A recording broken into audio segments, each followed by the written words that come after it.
Extenderles una cordial bienvenida y un agradecimiento por su puntualidad. Nos acompaña en esta conferencia magistral el señor licenciado Jesús Silva Herzog Flores. Es un economista mexicano, egresado de la Facultad, antes Escuela Nacional de Economía, de la Universidad Nacional Autónoma de México y realizó estudios en Yale University. Ha dado conferencias en México y en el extranjero sobre temas económicos, financieros y políticos. Ha sido director general de Fonatur y del Instituto del Fondo Nacional de la Vivienda para los Trabajadores, teniendo además el mérito de ser el fundador de esa institución que a tantos mexicanos ha beneficiado. Ha sido director del Centro de Estudios Monetarios Latinoamericanos, secretario de Hacienda y Crédito Público, secretario de Turismo. Además, ha sido embajador de México, un embajador muy distinguido, debo decirles, porque tuve oportunidad de convivir unos días con él en España y realmente lo estimaban y lo querían como a pocos embajadores he visto yo. Además, ha sido embajador en los Estados Unidos. Fue, como ustedes recuerdan, candidato a jefe de gobierno del Distrito Federal. Tiene varias publicaciones, solo me referiré a las más recientes. Uno que se llama A la Distancia, Recuerdos y Testimonios, editado por Editorial Océano, y La Dimensión Económica del Notariado, editada por Miguel Ángel Porrúa, en el año 2009. Queda con ustedes, pues, don Jesús Silva, al cual les pido un aplauso.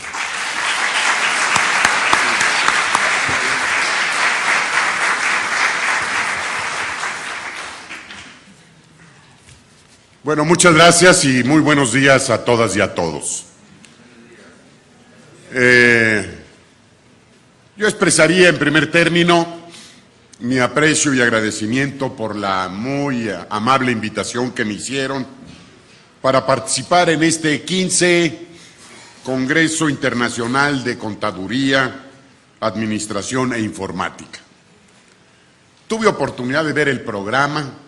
Veo que varios de ustedes tienen unas hojas largas en donde está descrito el programa de este Congreso Internacional, y lo menos que uno puede decir es que se trata de un evento académico de magnitud realmente impresionante. El número de instituciones académicas que participa, el número de estudiantes de muy diversas instituciones académicas, lo hace un evento sin duda singular. Expreso, pues, de manera muy cordial mi más sincera felicitación a los organizadores y a los participantes en el Congreso. Por otra parte, me gustaría expresar mi gusto de compartir esta mesa con Fernando, con quien tenemos una relación de hace muchísimos años. Lo comentábamos hace un instante y me dice, mejor no digas cuántos, pero compartimos responsabilidades públicas y ahora me encuentro con que está incorporado a la Facultad de Contaduría y Administración, y con ello veo que la Facultad de Contaduría y Administración adopta cada día una actitud más flexible, aceptando economistas en su seno académico.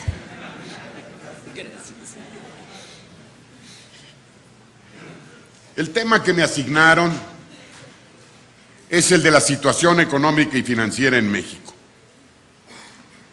Me parece que resultaría conveniente iniciar estas reflexiones con una breve referencia al entorno internacional. Y esto lo hago por el reconocimiento obvio de que cada día con mayor claridad lo que acontece afuera repercute adentro, y lo hace de manera directa y más temprano que tarde. Todos reconocemos que la crisis financiera global del año 2008-2009 ha sido la más grave desde aquellos fatídicos años de la Gran Depresión de 1929-32. El origen de la misma se ubica, y esto hay que tenerlo muy presente, en los países industriales.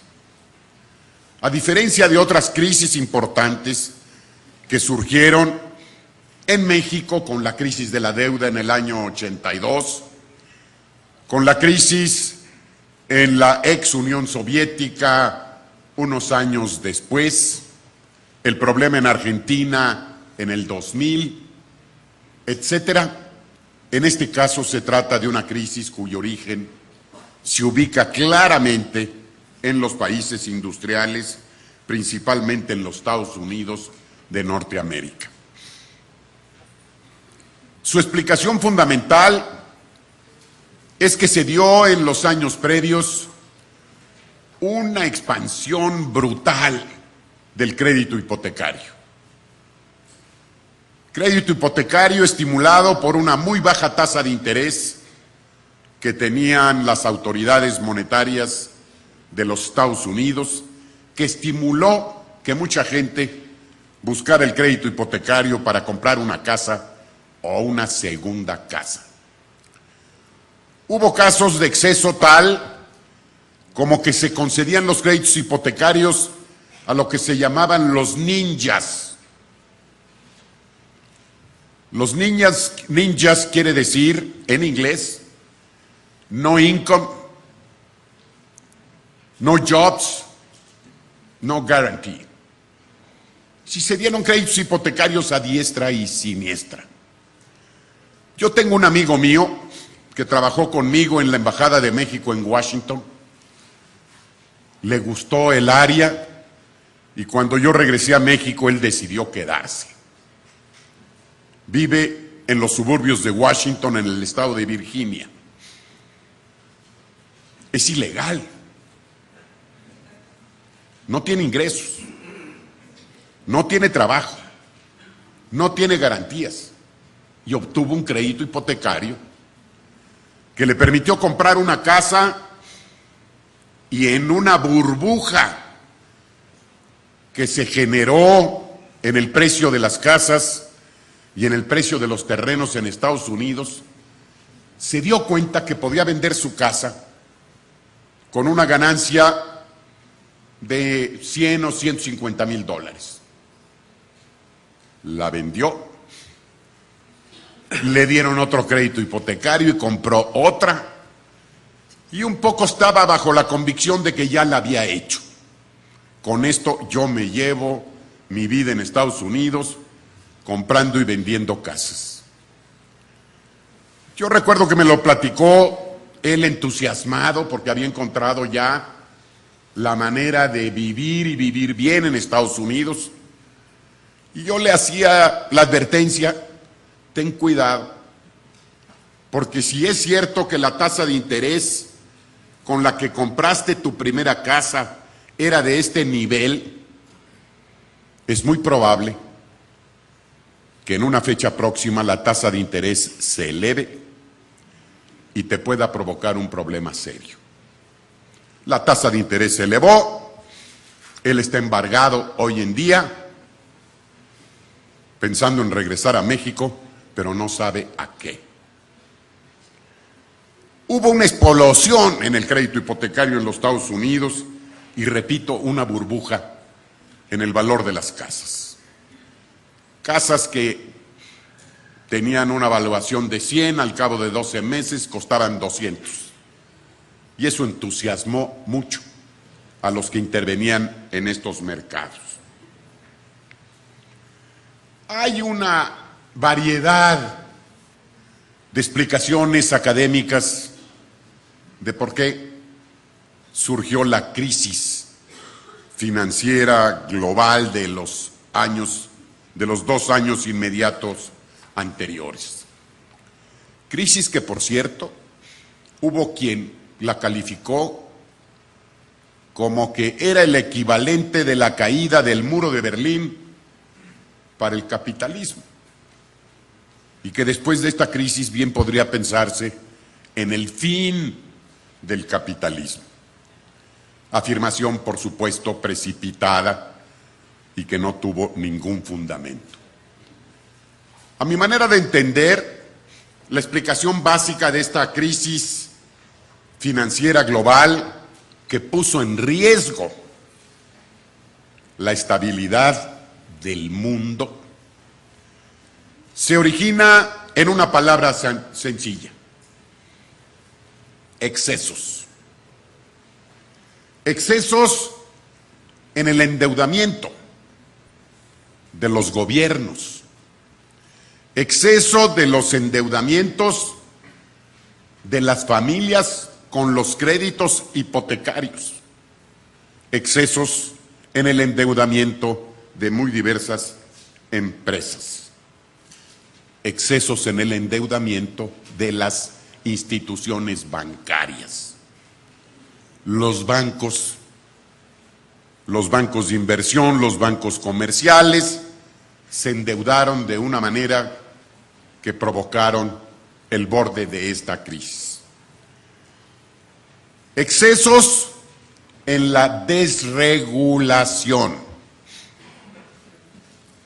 El dogma en boga en esos primeros años de los 90 era de que el gobierno no tenía por qué intervenir en las actividades de la oferta y la demanda, que había que dejar que el mercado resolviera los problemas. Las autoridades en la mayor parte de los países, liderados por los Estados Unidos, eliminaron regulaciones y dejaron que el mercado atendiera sus problemas por sí solo. Excesos, repito, en la desregulación y falta de una supervisión adecuada de todo el entramado financiero del mundo. Excesos en la confianza de las autoridades económicas y financieras del mundo, de que así como habíamos pasado por una etapa de auge económico y financiero, este auge económico y financiero iba a continuar por secula seculorum, siendo este, lo digo entre paréntesis, uno de los problemas más serios para todo aquel que hace política económica. El percatarse con precisión, con claridad, de cuándo el auge termina y cuándo se inicia una fase descendente en el ciclo económico. Y un exceso también de codicia por parte de los principales participantes en los mercados financieros. Los oficiales de crédito de los bancos norteamericanos obtenían sus bonos de fin de año en función del número de créditos hipotecarios que habían concedido. No importaba la calidad, lo que importaba era el número. Y de acuerdo con ese número de créditos hipotecarios concedidos, venía el bono de fin de año, que a muchos de ellos les significó un ingreso muy considerable. Entonces, excesos, excesos y excesos. Se olvidó aquel viejo dicho popular yucateco de que todo exceso es mucho.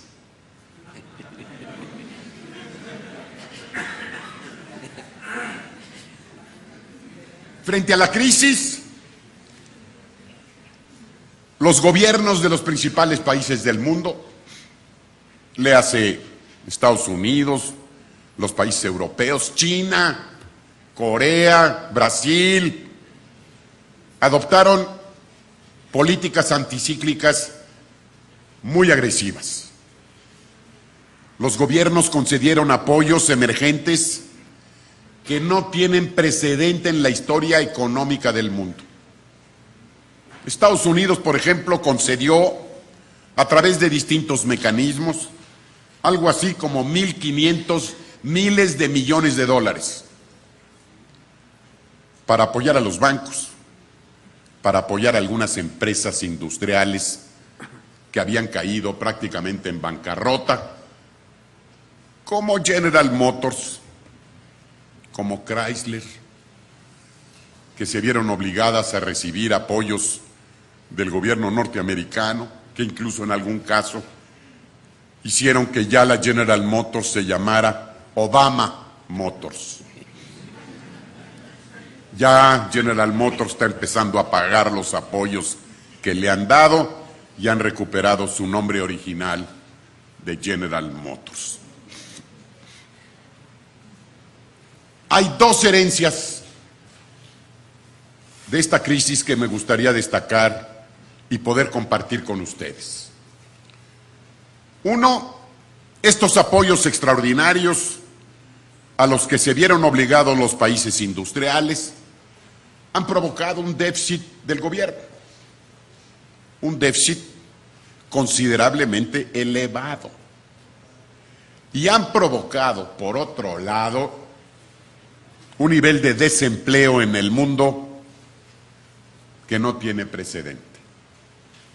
La crisis económica y financiera, a final de cuentas, en la economía real, se ha traducido en una crisis de desempleo.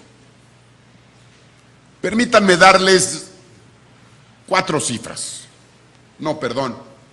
8, y debo confesar que estando aquí en la Facultad de Contaduría no se puede uno equivocar con los números. Permítanme unos cuantos números.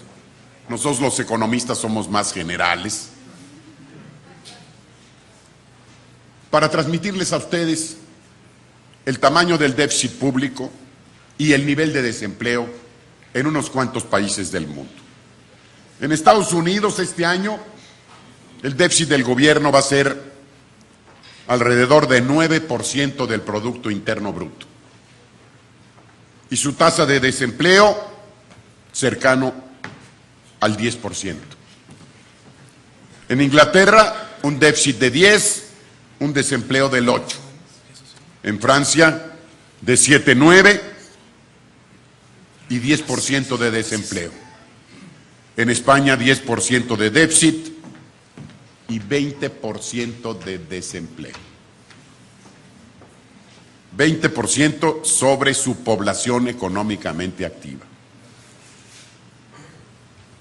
Como ustedes podrán imaginar, y este es el colofón que quisiera compartir, si los grandes países en el mundo tienen un muy elevado déficit del gobierno y un muy alto nivel de desempleo, estos dos factores van a ser inhibidores para el crecimiento a corto plazo de la economía mundial.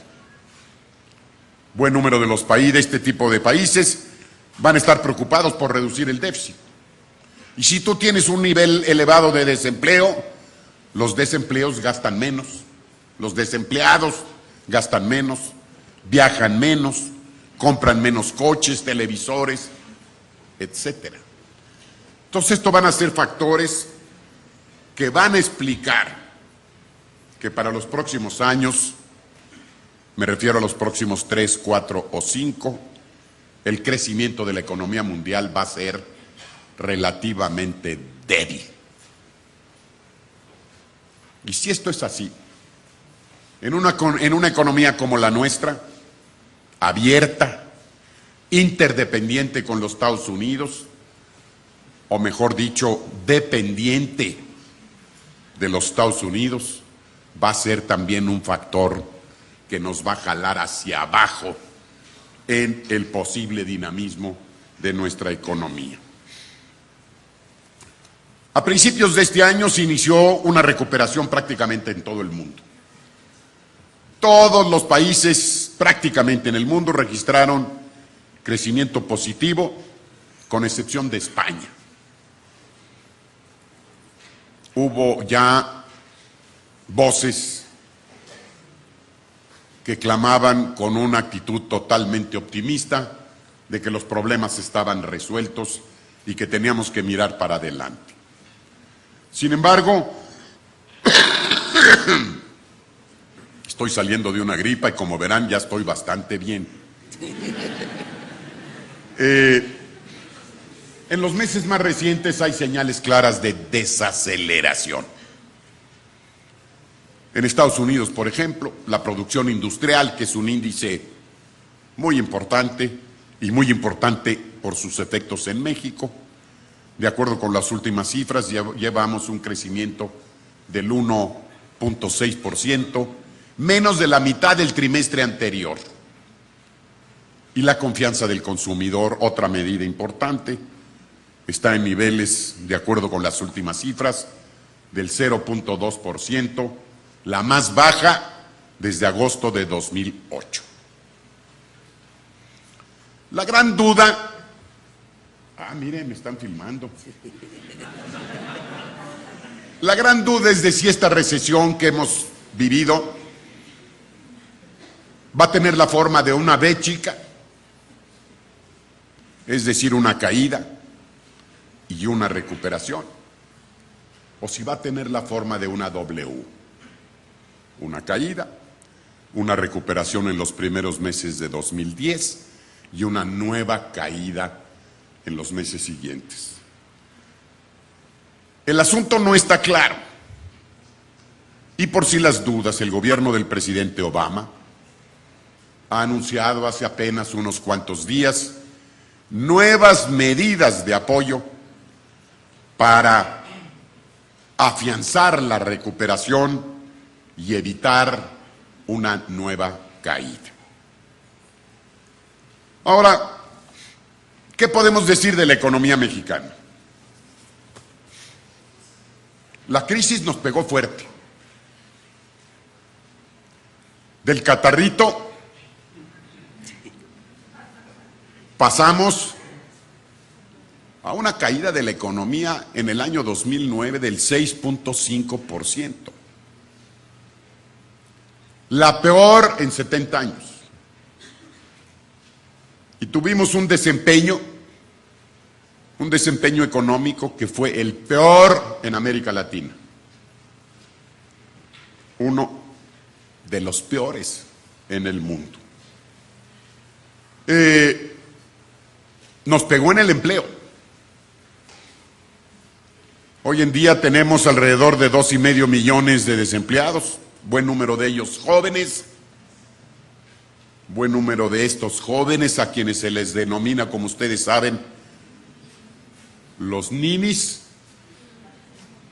porque no tienen empleo ni tienen educación, no tienen escuela, no tienen trabajo y son campo fértil para la violencia.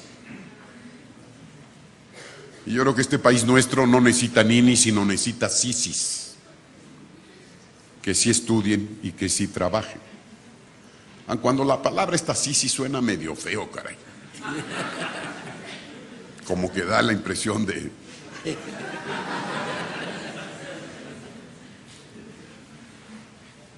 A diferencia de prácticamente todos los países en el mundo, en México no adoptamos una política anticíclica.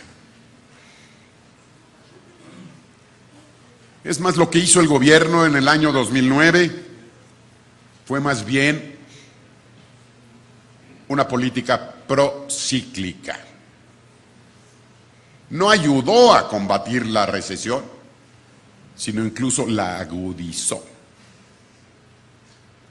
Y si no, no te explicas por qué caímos 6,5% cuando la economía norteamericana había caído solo algo menos del 3%. ¿Por qué Brasil tuvo una caída mínima, o Argentina, o Chile, o Corea del Sur, y nosotros del 6,5% para abajo? Casi todos los países en el mundo el año pasado expandieron su gasto público como medida compensatoria ante los efectos negativos de la crisis. Nosotros no aumentamos el gasto público. El año pasado tuvimos un déficit del gobierno, de acuerdo con la definición tradicional, de poco menos del 1% del PIB. Hace unos días estaba yo leyendo lo que a mi juicio es la mejor revista que hay en el mundo, que se llama The Economist. Digo, no por nada.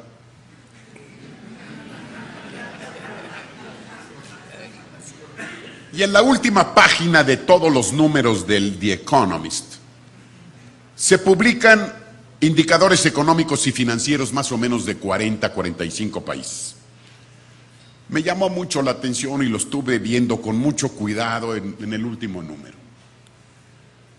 Hay 3 países en el mundo que en este momento tienen superávit fiscal, es decir, que tienen un nivel de ingreso superior a su gasto: Hong Kong, Arabia Saudita y Noruega. El resto de los países en el mundo están en déficit. Ya lo decía yo hace un rato, Estados Unidos casi el 10%, Inglaterra, Francia andan entre 5, 6, 8, 10% del PIB. El déficit menor de todos estos países consignados en la última página de la revista The Economist es México, que tiene un desequilibrio fiscal del 1%.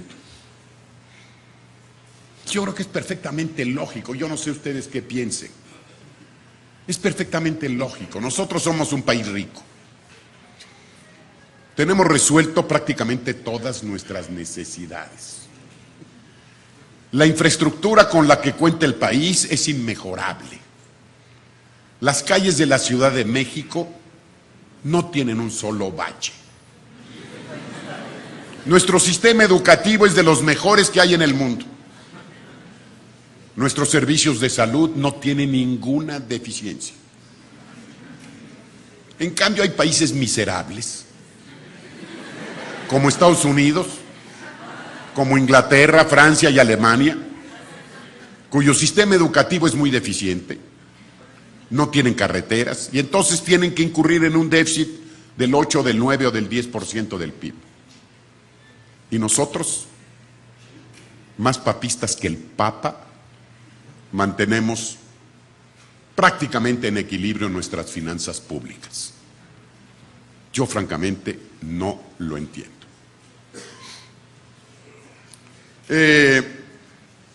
También hemos tenido en el 2010 señales de recuperación.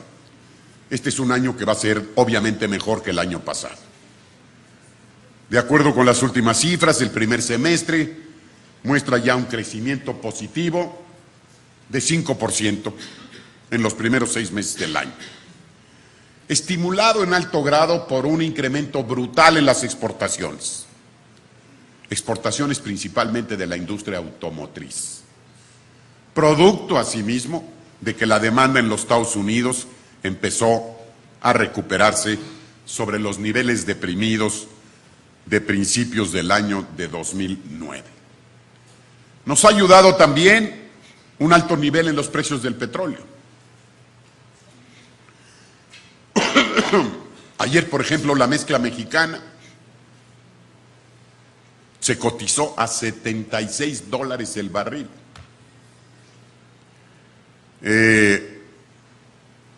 Y una cierta recuperación en las remesas de los trabajadores mexicanos hacia México. Hay una coincidencia de que este año podemos crecer entre 4 y 5%. El programa económico que el gobierno federal presentó al Congreso a principios de septiembre contempla un crecimiento para el año próximo de 3.8% al año.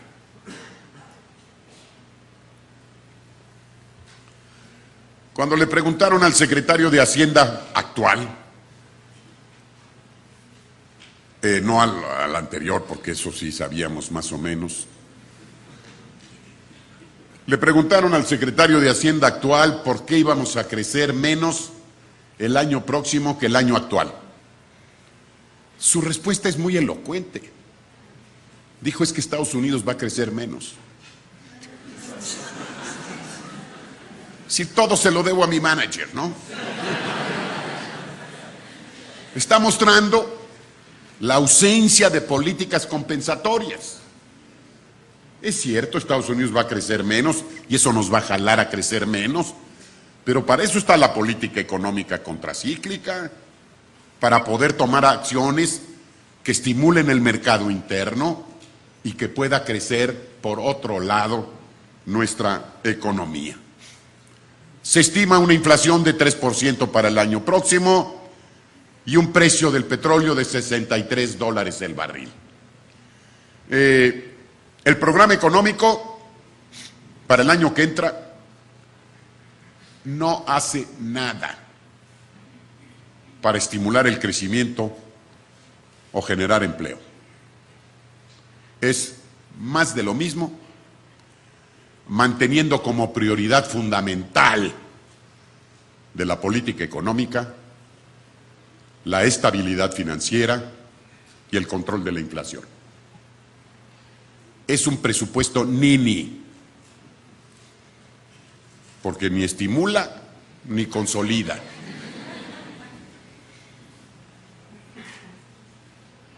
En los documentos que mandó la presidencia hay un capítulo que hace unas proyecciones para el año 2016, o sea, de aquí a 5 años. Ojalá y alguien de ustedes tenga oportunidad de verlo, porque plantea un horizonte, una perspectiva muy poco halagüeña. Están estimando un crecimiento de nuestra economía entre 3 y 3,5%. Consideran necesario mantener la inversión pública reducida. Es decir, se está condenando al país prácticamente a un crecimiento, a un comportamiento mediocre. Ya se está revisando por parte de algunos analistas que estiman que los números del gobierno federal son demasiado optimistas y que hay que reducirlos un tanto hacia baja. Un poco dentro de esta perspectiva, un grupo plural de académicos, investigadores, exfuncionarios públicos, nos reunimos alrededor de la UNAM desde hace ya varios meses. Y este grupo plural acaba de publicar un pequeño estudio en donde expresa su desacuerdo con la política económica actual y sugiere la necesidad de modificarla para adoptar una política económica más agresiva que estimule el crecimiento y el empleo, que recupere como prioridad fundamental de la política económica el fomento al crecimiento y no se limite solo a mantener la estabilidad y a controlar la inflación.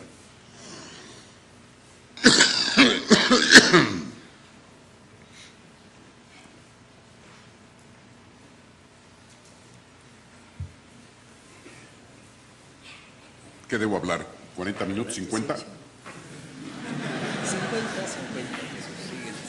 No, bueno, es que esto es así, como el acordeón, uno puede decir muchas gracias por su atención y ya todo el mundo creyó que ya había terminado.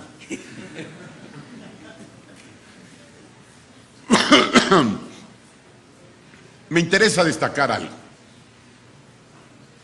Este crecimiento mediocre que hemos tenido en el año 2009, el que vamos a tener en el 2010, el que vamos a tener en el 2011, no es nuevo. Llevamos un cuarto de siglo, más o menos, en que la economía mexicana tiene un comportamiento mediocre. Y les voy a dar Ahora sí, 4 cifras. De 1955 a 1980, nuestra economía creció al 6% anual en términos reales.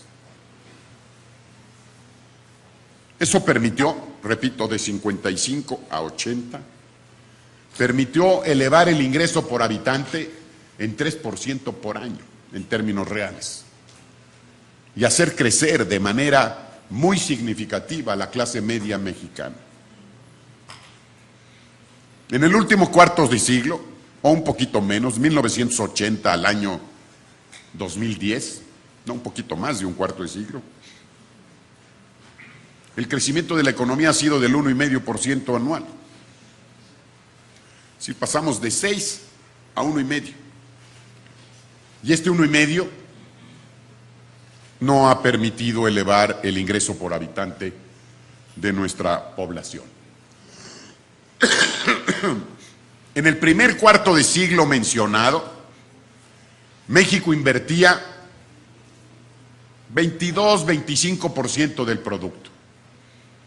Y todos sabemos que para que una economía crezca, o una empresa de cualquier tipo crezca, un elemento indispensable es la inversión.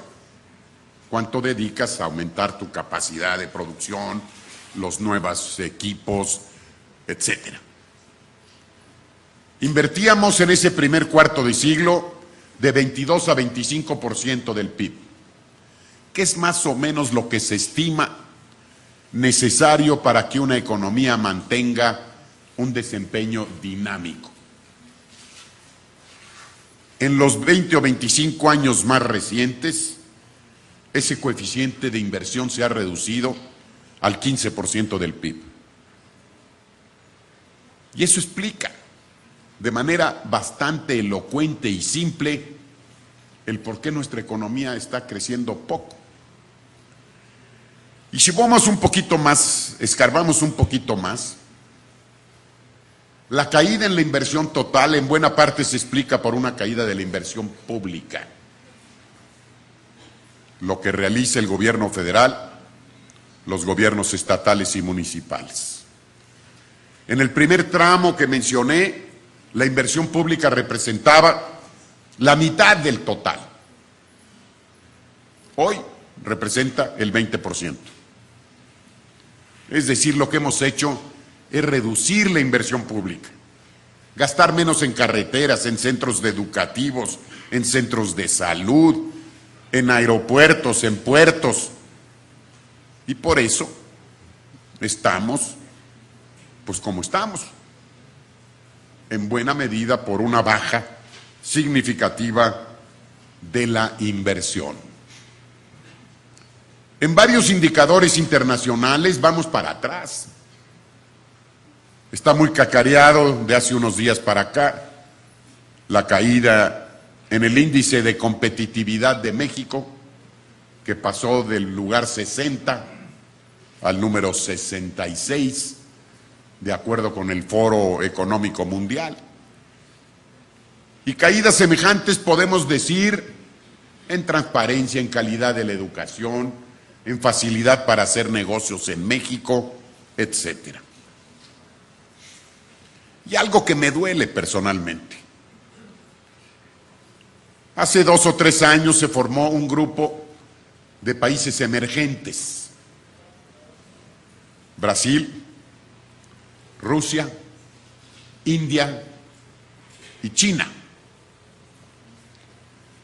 Y algún analista financiero los bautizó con el nombre de BRIC.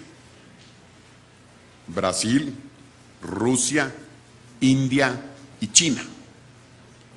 Hace 10 años, a nadie se le hubiera ocurrido formar un grupo de países emergentes sin la pertenencia destacada de México. Hoy, BRIC se escribe sin M, lo cual, a mi juicio, es verdaderamente lamentable.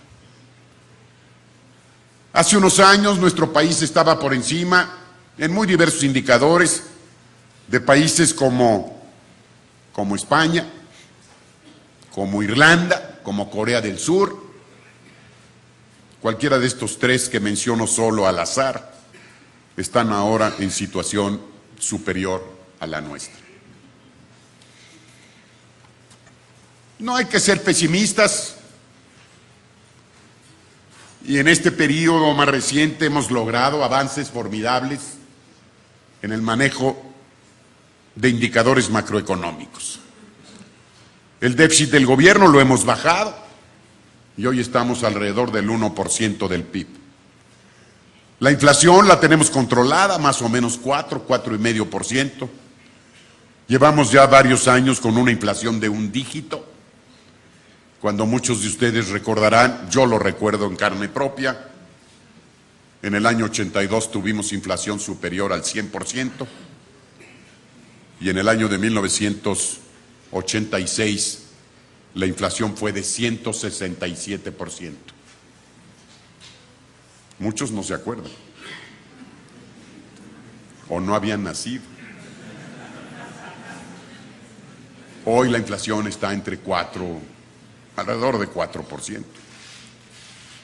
La tasa de interés hace 25 años era superior al 100%, hoy los CETES a 28 días están a 4,5%. El tipo de cambio hoy está estable, incluso hemos tenido señales de apreciación en los últimos días. En el año 82, déjenme contarles, devaluamos 500%. A mí me tocó participar en varias de estas decisiones devaluatorias, que por cierto, dicho sea de paso, es una de las decisiones más dramáticas que un funcionario puede tomar, porque sabe que tomándola va a afectar de modo negativo a 80 millones de mexicanos en aquel tiempo. A pesar de haber participado en distintas decisiones devaluatorias, no deja de sorprenderme que todavía camino por la calle y hay gente que me saluda con cierta cordialidad.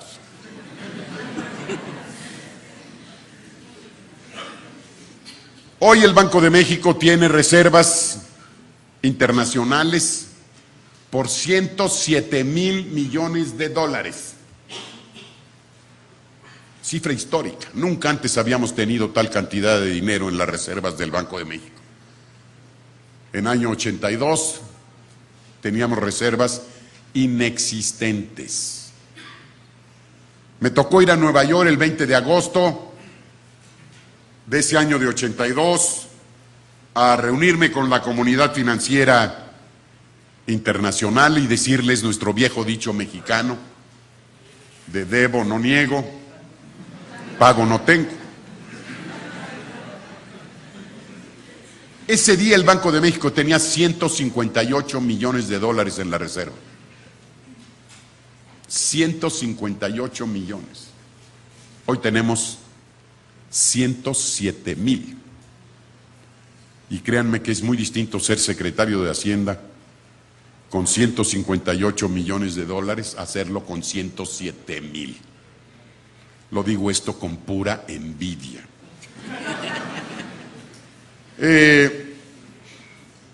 Ha habido cambios brutales en las variables macroeconómicas.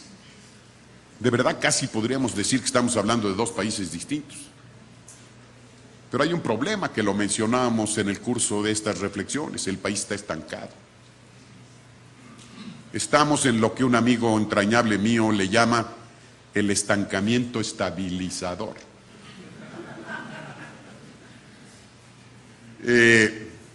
Y esta falta de dinamismo económico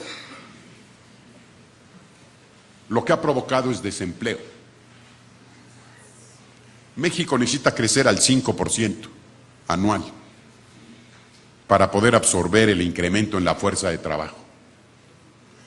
Si crecemos menos del 5%, vamos a provocar desempleo. Y aquí no hay ideología ni actitud política, es aritmética. Y si provocamos desempleo, vamos a provocar a su vez tres consecuencias importantes. Uno, incremento en la economía informal. Lo vemos todos los días. Más del 40% de la economía total de nuestro país es ya economía informal. 2, migración a los Estados Unidos. La corriente más importante de migrantes mexicanos que buscan trabajo de aquel lado se ha dado precisamente en esta etapa de crecimiento económico débil. Y 3, violencia e inseguridad. Hace unos días estaba yo viendo las cifras del desempleo en varias ciudades fronterizas de México. Matamoros, Reynosa, Ciudad Juárez, Nuevo Laredo, Tijuana, Piedras Negras, etc. Es precisamente en estas ciudades que han padecido el mayor índice de desempleo, donde hay los mayores índices de violencia. Es por ello, por lo que yo estoy convencido de que la prioridad que México tiene para los próximos años no es otra que crecer. Porque la única manera en que el país pueda absorber a la gente que se incorpora a la fuerza de trabajo es con crecimiento, es con generación de empleo. Y si no lo hacemos, también estoy convencido que podemos incluso generar alguna tensión social inconveniente. 3 comentarios finales, porque ya aquí Fernando está a punto, no lo ha hecho, pero está a punto de decirme que ya le pare. 3 comentarios finales. 1, problemas estructurales importantes de nuestra economía. 1, la debilidad fiscal.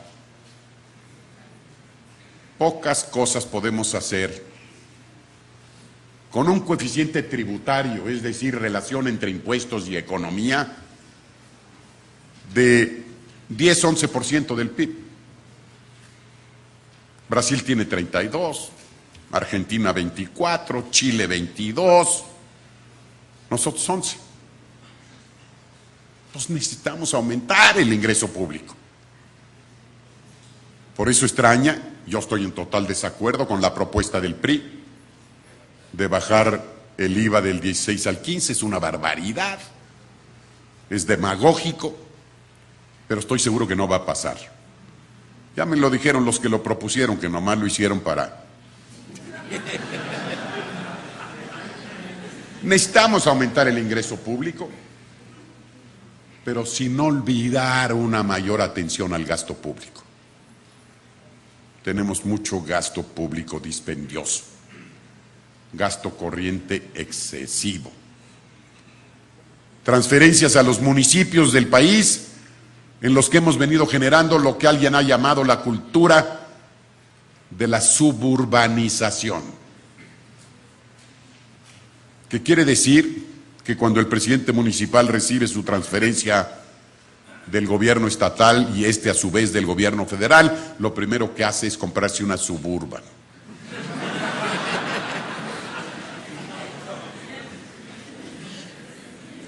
Y es cierto, el otro día estaba dando una conferencia yo en no me acuerdo qué lugar, estaba aquí el presidente municipal, lo acompañamos a la salida, y hoy me dio una pena espantosa, pues se subió en una Suburban, caray.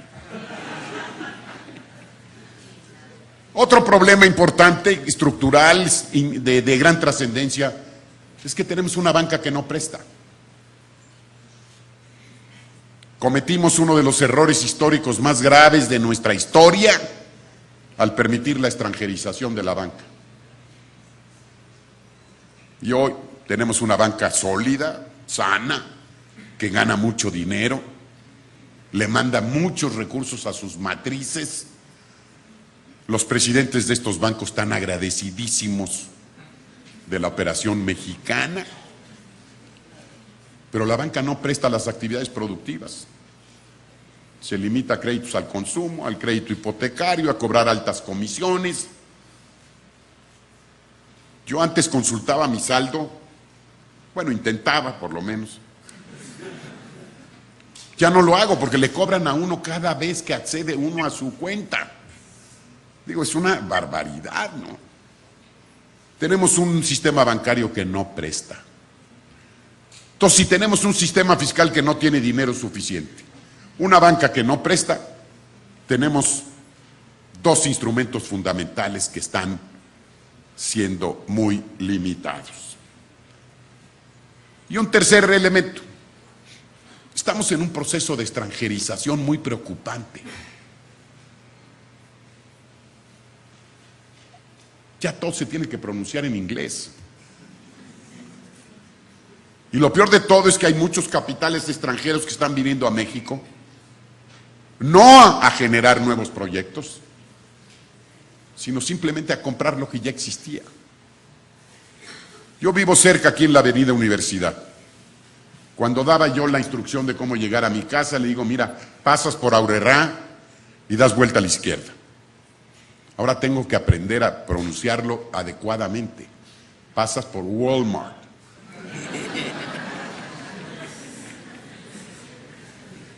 Y si uno ve por aquí, por acá y por allá, estamos en un proceso de extranjerización, en donde yo no sé si el destino es hacernos una gran maquiladora. Yo la verdad me rebelo ante eso y pienso que debemos defender la poca soberanía que nos queda de una manera mucho más acotada. No, ahora sí ya veo a Fernando. Con toda razón. Dos palabras finales. Es que yo me pico, caray. No, me quedan todavía 5 páginas.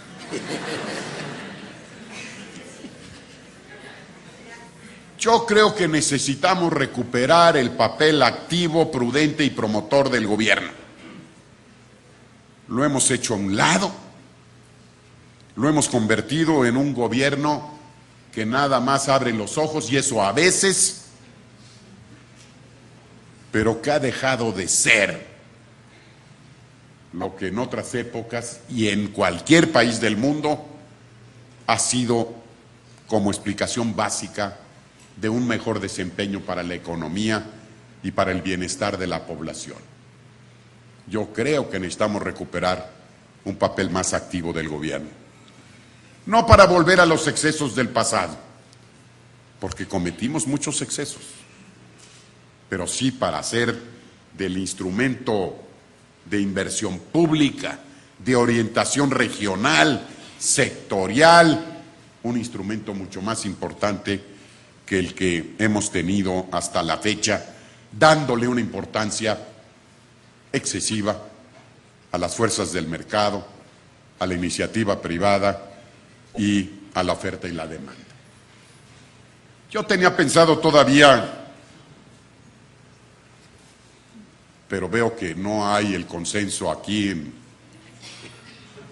la dirección, razón por la cual agradezco la paciencia.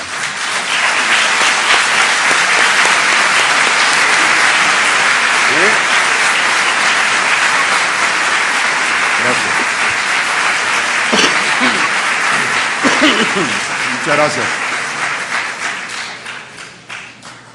Después de esta brillante conferencia que nos ha ofrecido don Jesús Silva Herzog, sería pretencioso hacer un resumen de todo lo que él ha dicho. Solo basta recordar lo último.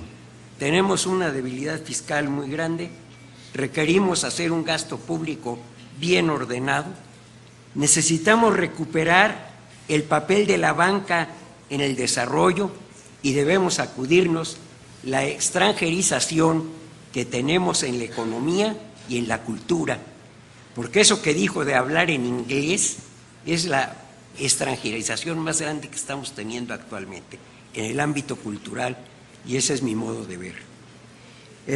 Queda abierto pues para ustedes, para que tengan oportunidad de plantear algunas preguntas, aunque disponemos ya de pocos minutos, pero los que quieran preguntar algo, por favor, compañero, un micrófono.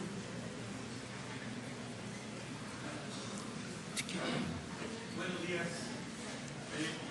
Una pregunta concreta. Se ha comentado el papel de los bancos centrales en las economías que precisamente están utilizando su política monetaria como una herramienta de crecimiento, pero encontramos que el problema de nuestro Banco Central es que tiene como único objetivo por ley el control de la inflación.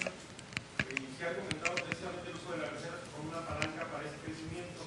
En lo personal, ¿usted qué sugeriría para, si es necesario, quitarle esa camisa de fuerza que tiene el Banco Central? ¿Qué elementos serían necesarios para que nuestro Banco Central pudiera contribuir de mejor manera? Porque el problema no nada más es una política fiscal tan limitada en cuanto a su operatividad, sino también una política monetaria que precisamente tiene uno de esos dos elementos, que es la estabilidad vía la inflación controlada.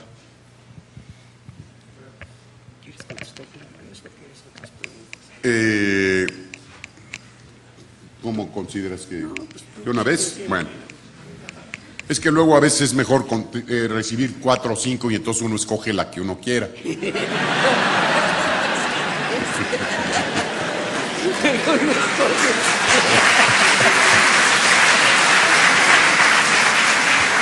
Bueno, mire, no puedo estar más de acuerdo con la preocupación que usted manifiesta.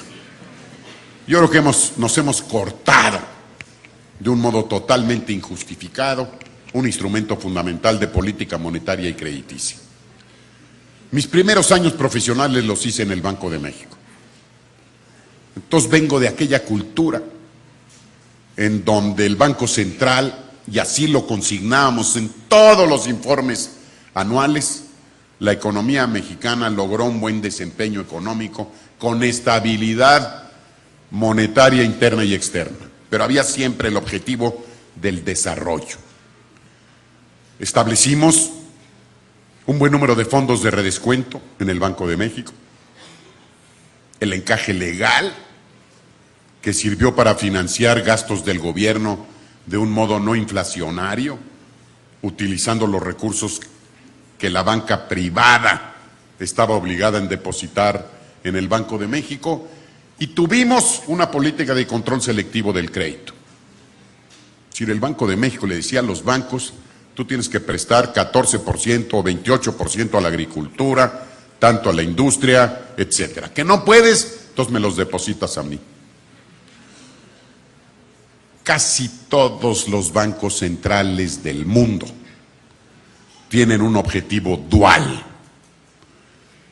conservar o preservar o defender el poder adquisitivo de la moneda y promover el desarrollo. Inclusive el Federal Reserve de Estados Unidos. Pero en los cambios que tuvieron lugar en el año 94, el modelo que privó fue el Bundesbank en Alemania, que sí tiene como objetivo único la defensa de la estabilidad monetaria.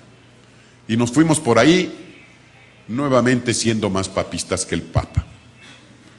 Hay una discusión ahorita cada día más acalorada, en donde habemos varios que estamos pugnando por devolverle al Banco de México su función de cuidar la estabilidad, pero sin olvidar que otra función es la de promover el desarrollo económico del país.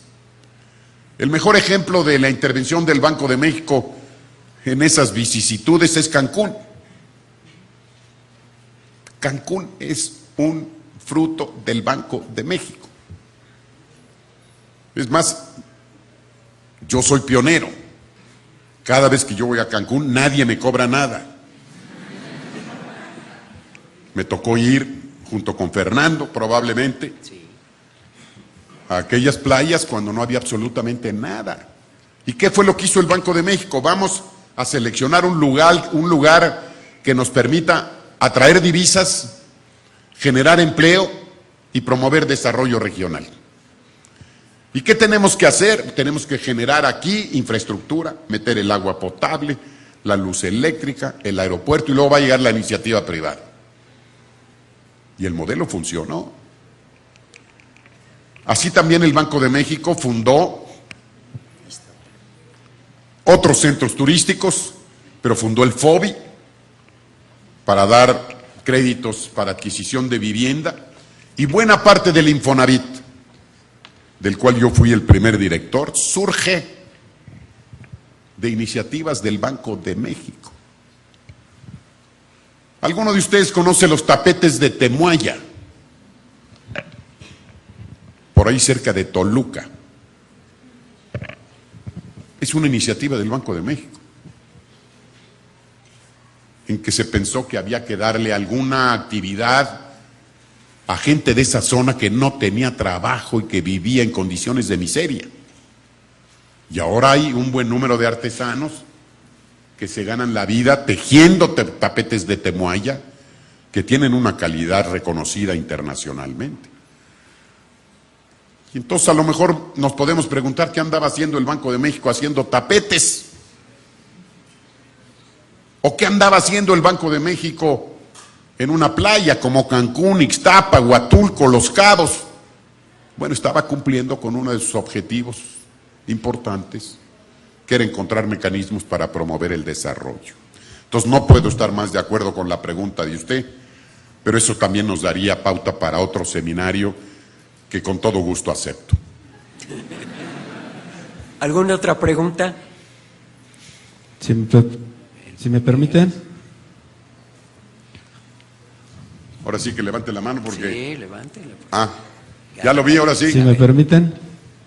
Ah, no, por allá ya tiene micrófono, perdón. Gracias.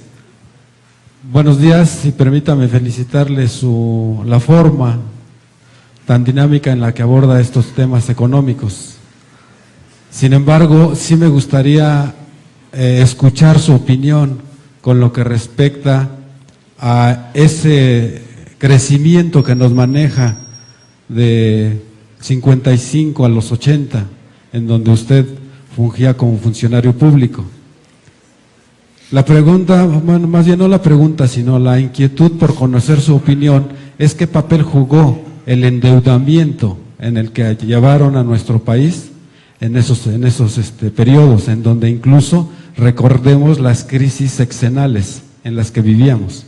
Y en la otra opinión que me gustaría conocer de su parte es, usted está proponiendo el incremento al ingreso público, pero también es cierto que me gustaría saber la opinión con lo que respecta a la distribución de este gasto público. ¿Qué papel juega la nómina de la estructura burocrática de nuestro país en esa distribución porcentual, claro?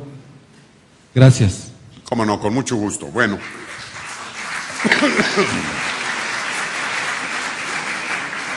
Creo que tiene usted mucha razón en expresar, digamos, algún agregado en lo que yo señalaba del comportamiento de la economía en el 55, 80, 82. El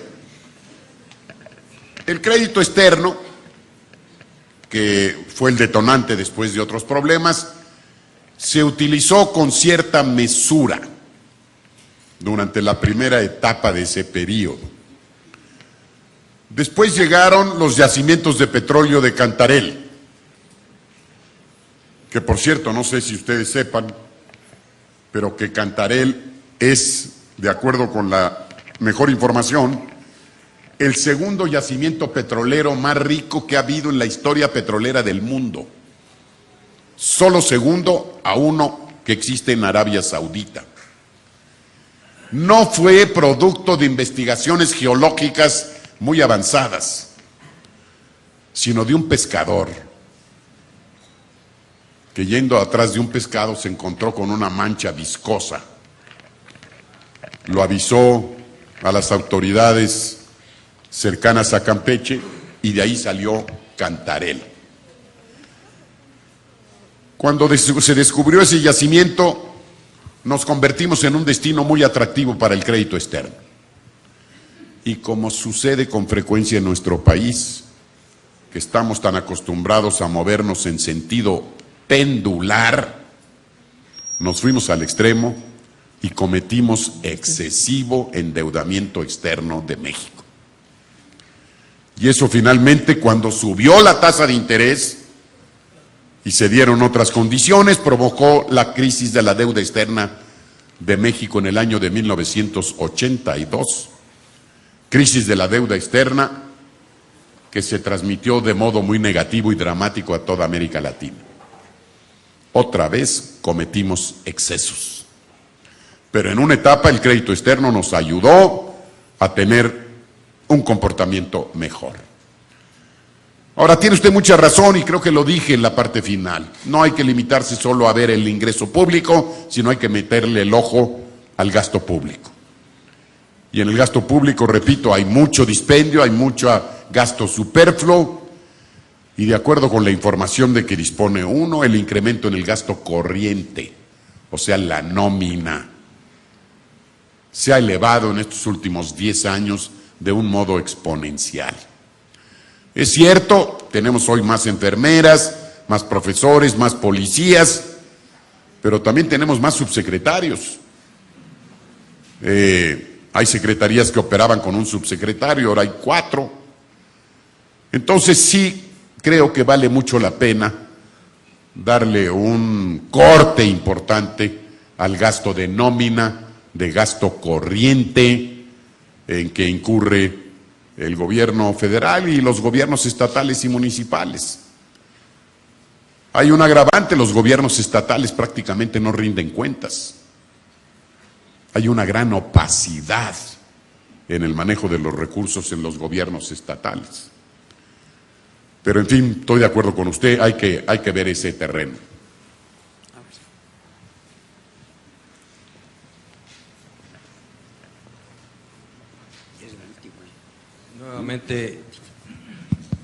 Nuevamente mis felicidades por la... ¿Se escucha? Sí. Por esa brillante disposición, licenciado. Un aspecto personal, si usted me lo permite. Usted fue funcionario y omitió decirlo, para muchas personas aquí no son de nuestro país. Yo sí, aunque parezco gringo, pero soy mexicano. Ya le iba yo a decir eso. Soy profesor en la Universidad Panamericana para su servidor. Y entonces, usted fue funcionario del partido que nos gobernó por muchos años. ¿Cómo se siente usted siendo ahora un exfuncionario distinguido, reconocido en la comunidad profesional? ¿Cuál sería su opinión de que ahora el partido que nos gobernó por tantos años ha sido desplazado, que hay un nuevo partido en los ámbitos gubernamentales y que se está siendo ahorita retado por un resurgimiento de ese partido que lo vio usted tener tantos cargos públicos? Gracias. Bueno, de cómo me siento a todo dar. Fui funcionario público 42 años. Hoy soy un desempleado muy ocupado. Hago deporte todos los días. Entonces, me siento muy bien. Ahora, que hubo un cambio del partido en el poder, pues yo creo que era necesario. Yo creo que el PRI había ya agotado su vigencia como partido hegemónico y yo no sentí en ningún momento ningún desasosiego porque hubiera perdido las elecciones en el año 2000. Sí sentí el desasosiego por quién perdimos las elecciones, o mejor dicho, por quién las ganó. ¿Quedó claro eso? Sí. Necesito explicación. Hubo una oportunidad para el partido que ganó en el año 2000 y después de una década de un comportamiento que poca gente justifica o aprueba, ha habido mucha nota negativa de falta de oficio, de eficiencia gubernamental. Bueno, pues ahora se plantea la posibilidad de que aquel partido pueda regresar al poder. Si ese es el caso, ojalá y que haya aprendido de su compás de espera. Yo no veo todavía muy claro cuál es la plataforma política del PRI. Sí, ¿cómo es que proponen hace una semana reducir el IVA del 16 al 15? Completamente incongruente. A mí el PRI ya me expulsó una vez, entonces yo creo que me van a expulsar otra vez.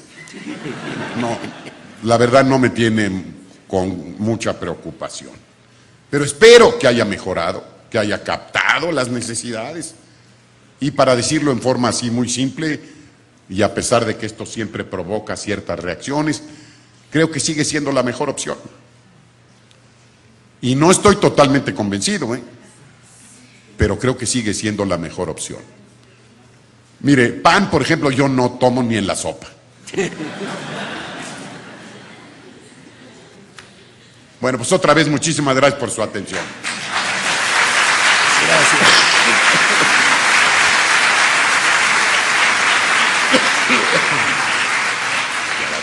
Muchas gracias. Solo me resta entregarle un reconocimiento a don Jesús a nombre de la Facultad de Contaduría y Administración y de la Asociación Nacional de Facultades y Escuelas de Contaduría y Administración. Este reconocimiento para don Jesús por esta brillante conferencia, firmado por nuestro director Juan Alberto Adams Ciade. Muchas gracias.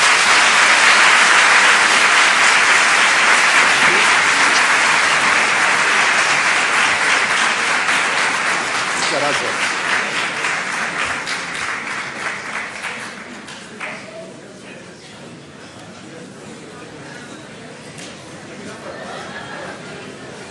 Qué bien.